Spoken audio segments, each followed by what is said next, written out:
everything the member said across the way is completely false, 100% false.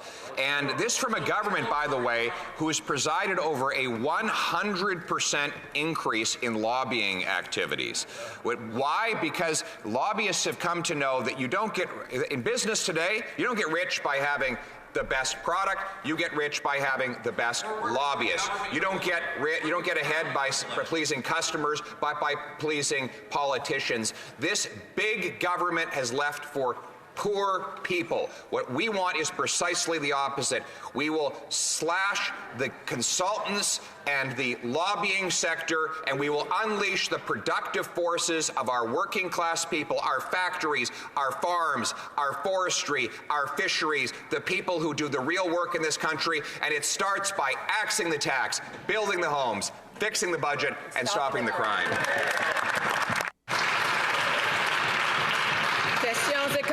Questions and comments. The honourable member for Timmins-James Bay. Thank you, Madam Speaker. We have another event of I'm going to huff, I'm going to puff, and then I'm going to go off and have a fundraiser and some mojitos at Storway while the poor backbenchers dutifully follow through. So do you remember when he said that he was going to speak until the budget fell?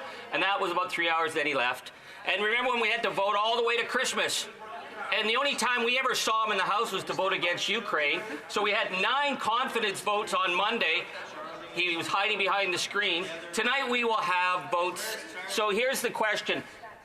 At Dairy Queen, I don't know what got him fired, but if you work for a living, you have to show up. So will he show up tonight, or will he be off fundraising with his lobbyist friends and leaving his poor schleps on the backbench to do the heavy lifting of bringing down the government and forcing an election? Show up for work.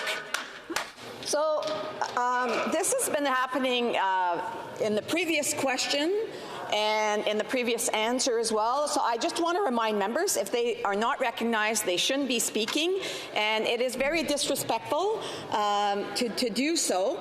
I know that a while ago there was a question asked, and the person who asked the question was trying to intervene again, even though he hadn't been recognized, and others were trying to answer questions when someone was trying to pose a question. So I would just remind members to please be respectful in the House. The honourable member, leader of the official opposition.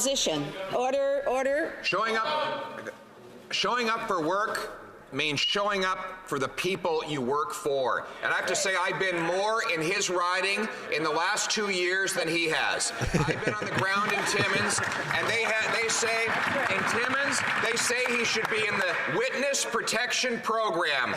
He doesn't live in his riding. He's never in his riding. He's forgotten about the miners and the forestry workers and the farmers. He's voted to raise their taxes, to raise tax on their home heating, so that the people in cold Northern Ontario have to suffer in the cold and pay higher taxes. And now he's going to vote for his master, the Prime Minister of Canada, rather than the people in Timmins. I will fight for the people of Timmins, here, everywhere, and always.